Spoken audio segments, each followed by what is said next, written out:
It was January 20th, 2025. The air outside the White House buzzed with excitement and tension.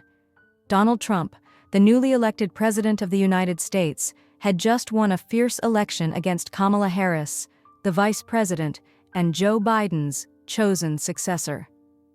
Today was Inauguration Day, and Trump strutted toward the White House entrance, his golden hair gleaming under the winter sun. A crowd of supporters cheered wildly, waving red hats and American flags. Meanwhile, on the other side of the scene, Joe Biden shuffled out of the iconic building, his shoulders slumped from 4 exhausting years. Beside him stood Kamala Harris, her sharp eyes scanning the crowd. In her hand, she held a leash attached to her massive Dogo Argentino, a muscular white dog named Justice. As Biden and Harris reached the doorway, Trump arrived at the same spot from the opposite direction. The timing couldn't have been more cinematic. The outgoing administration faced the incoming one, and the crowd hushed, sensing drama. Kamala smirked, her voice cutting through the silence. "Well, Donald, congrats on the win. Hope you don't run this place like one of your reality shows." Biden chuckled softly, though he quickly masked it with a cough. Trump stopped dead in his tracks. His face turned a shade of orange-red, and he spun toward the crowd, raising a finger like a preacher at a pulpit. "Listen up, folks. This woman, Kamala Harris, wanted to destroy Christianity. She wanted to turn America into a migrant dumping ground. She wanted to sink this great nation into the abyss. And don't get me started on her past. Forbidden love affairs, secret tapes. Oh yeah, they're out there. Just wait until the world sees them."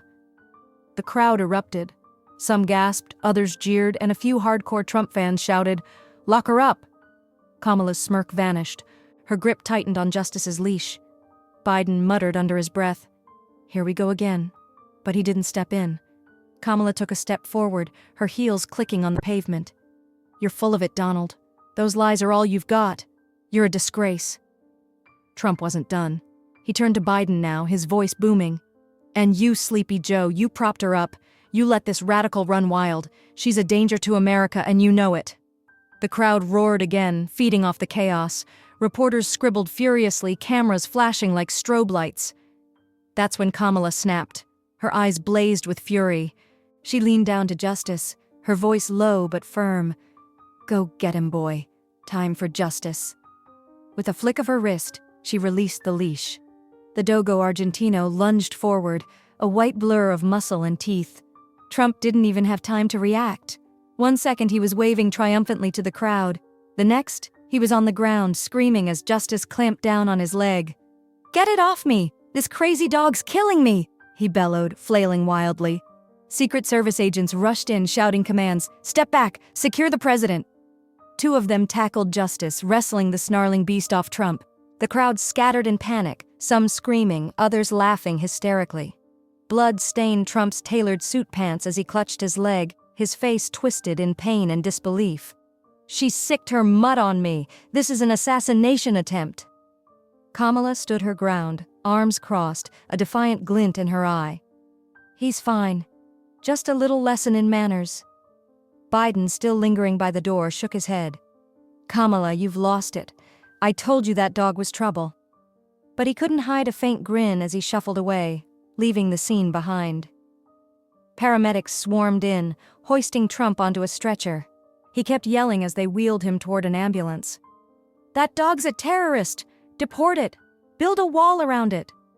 The medics struggled to calm him down, but he was already plotting revenge from the gurney. "Wait till I'm sworn in. She's finished. Her and her rabid monster." Justice, meanwhile, was cornered by animal control officers.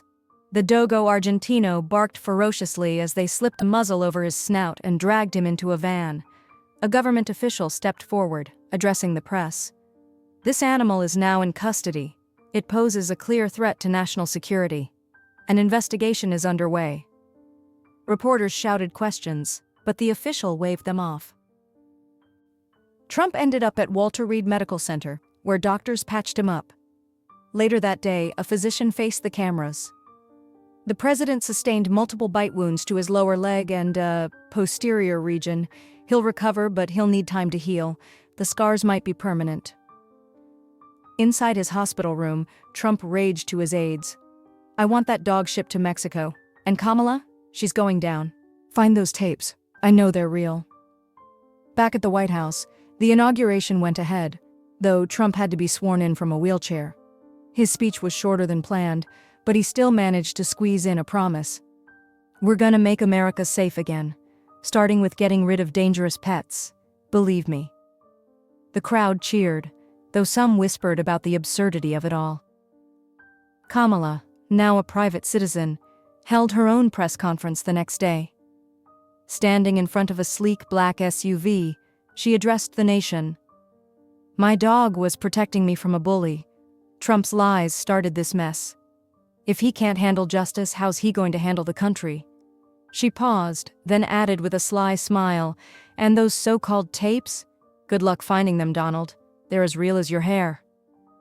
The incident became instant legend. Cable news ran the footage on loop. Trump's fall, Justice's attack, Kamala's icy stare. Pundits debated endlessly. "Was this a political statement or just a pet gone wild?" one asked. Another chimed in. "Trump's got a point about her past. Where there's smoke, there's fire." Social media exploded with memes. One showed Trump with a photoshopped dog bite on his face, captioned, "Justice served." Weeks later, Justice was sent to a secure facility, dubbed Dog Guantanamo by the press. Trump, hobbling on crutches, signed an executive order banning aggressive breeds from government property. He smirked at the signing ceremony. "No more Kamala mutts in my White House, period." But the story didn't end there. Rumors swirled about Kamala's next move. Some said she was writing a tell-all book. Others claimed she was training a new dog, this time a German shepherd named Liberty. As for Trump, he never stopped talking about the attack. At every rally, he'd point to his leg and say, "This is what the radical left does, folks. They bite. But I bite back harder." And so, the White House dog debacle went down in history, a wild tale of politics, pets, and payback. America couldn't stop talking about it. Years later, the White House dog debacle remained a wild chapter in American history. Kids learned about it in school, comedians turned it into stand-up routines, and pet stores saw a spike in Dogo Argentino sales. Kamala faded from the spotlight, but whispers of her return never died. Trump, meanwhile, kept a close eye on his security detail, always checking for unleashed dogs. The nation moved on. But one thing was clear. In the battle of politics and pups, justice had left a mark no one could forget.